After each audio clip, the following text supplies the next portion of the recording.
옛날 어느 마을에 심성이 고운 할아버지가 살고 있었습니다. 할아버지는 항상 할머니가 만들어준 주먹밥을 가지고 산에 올라가 나무를 뱄죠. 그러던 어느 날 할아버지가 평소처럼 주먹밥을 먹으려고 보따리를 열어보았지만 아무것도 들어있지 않았는데요. 대신 배가 통통하게 오른 참새 한 마리가 잠을 자고 있었습니다. 할아버지는 점심을 먹지 못했지만 곤히 저는 참새의 모습을 보자 배고픔도 잊어버리게 되었는데요. 정말 귀여운 참새구나. 할아버지는 보따리를 싸서 참새를 집으로 데려갔습니다. 잠에서 깬 참새는 말을 할 수 있었고 할아버지를 잘 따랐는데요. 할아버지는 매일매일 참새의 음식을 챙겨주며 사랑으로 보살폈습니다. 이와 달리 욕심 많은 할머니는 참새에게 주는 곡식마저 아까워했기에 함께 지내는 것을 탐탁치 않게 생각했죠. 며칠 후 할아버지는 평소처럼 산에 나무를 하러 갔고 할머니는 빨래를 하기 위해 곡식들을 이용해 녹말풀을 만들어 두곤 우물로 향했습니다. 너무나도 배가 고팠던 참새는 그릇에 담긴 녹말풀을 발견했는데요. 굶주린 참새의 눈에는 녹말풀이 너무나도 먹음직스러워 보였습니다. 처음에는 살짝 맛보기만 했던 참새는 이내 그릇 안에 있는 녹말풀을 허겁지겁 먹기 시작했습니다. 결국 그릇 안은 텅 비게 되었죠. 곧이어 빨래를 마친 할머니가 돌아왔습니다. 하지만 그릇 안에 녹말풀이 없자 할머니는 곧바로 참새가 범인임을 알아차렸습니다. 크게 화를 낸 할머니는 참새를 붙잡은 다음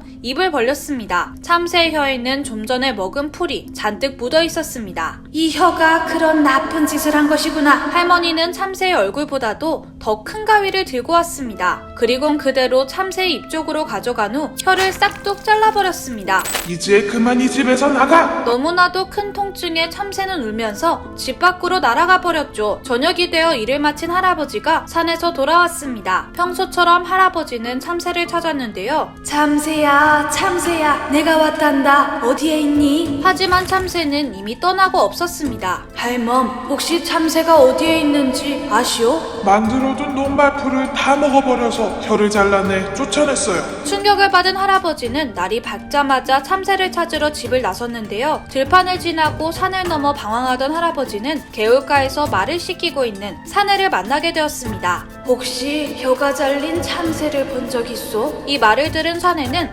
말의 피를 3잔 마시면 이야기해주겠소. 마실 생각이 없으면 얼른 가시오. 나도 말해줄 생각이 없으니. 참새가 그리웠던 할아버지는 사내의 말을 따르기로 결심했고 말의 피가 든 잔을 받아들었습니다. 이 말도 안 되는 일을 수행하는 것이 괴로웠지만 참새를 보고 싶은 마음이 더 컸는데요. 결국 할아버지는 잔을 들이켰고 3잔을 전부 비웠습니다. 불가능할 것이라 생각했던 일을 해내자 사내는 참새를 향한 할아버지의 마음이 깊다는 것을 알 수 있었죠. 사내는 손가락으로 언덕을 가리켰습니다. 저기로 가면 소를 시키는 청년이 있을 곳이오. 그자가 알고 있을 테니 가서 물어보시오. 사내의 말을 따라 언덕을 넘자 강가가 나왔습니다. 그곳에는 소를 시키고 있는 청년이 있었는데요. 할아버지는 참새의 행방에 대해 물었습니다. 할아범이 진짜 그 새를 찾고 싶은 건지 나는 잘 모르겠소. 소의 소변을 3잔 마시면 이야기해드리겠소. 할아버지는 이번에도 청년의 말을 듣기로 했고 소의 소변을 3잔이나 들이켰는데요. 할아버지의 진심을 알게 된 청년은 고개를 끄덕이며 강의 위쪽으로 올라가면 새들이 모여 사는 오두막집이 있어. 거기로 가면 될 것이오.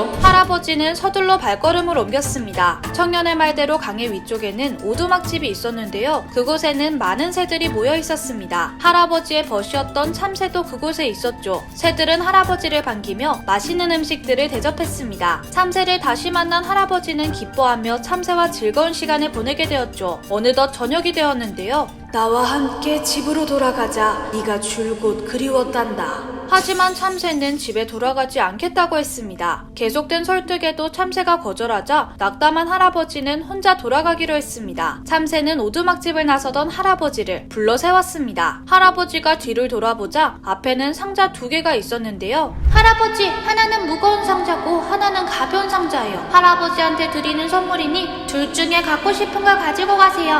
할아버지는 영문을 몰랐지만 참새가 가져가라고 하니 일단 대답했습니다. 집까지 가는 길도 멀고 나는 노인이니 가벼운 걸 고를게. 참새는 가벼운 상자를 건네며 한 가지를 당부했습니다.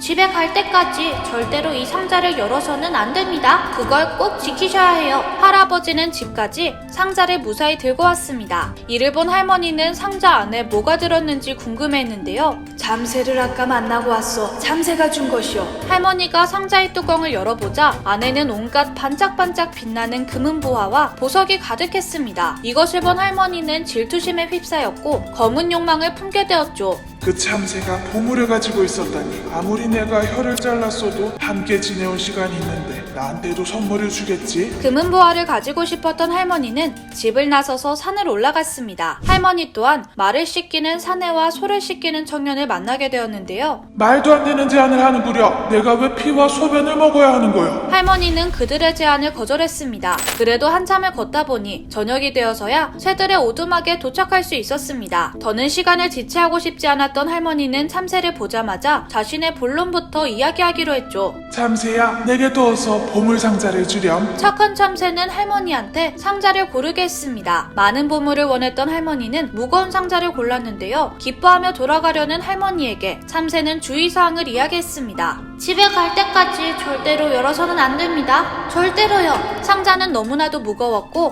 허리가 부러질 것 같았습니다. 할머니는 안에 얼마나 많은 보물들이 들었는지 너무나도 보고 싶었습니다. 참새가 말한 경고를 대수롭지 않게 생각했던 할머니는 집에 가던 길에 상자를 열어버리고 말았는데요. 그러자 안에는 악마를 닮은 흉측한 요괴와 함께 큰 뱀, 곤충 등 각종 독을 품은 벌레가 쏟아져 나왔습니다. 깜짝 놀란 할머니는 불이 나게 도망쳤는데요. 하지만 요괴는 성큼성큼 빠른 속도로 할머니를 쫓더니 이내 날카로운 손톱으로 할머니의 목덜미를 확 잡아챘습니다. 요괴의 소나기 힘이 너무 강해서 할머니는 도망칠 수도 없었죠. 요괴는 할머니를 커다란 입속에 넣었습니다. 그리곤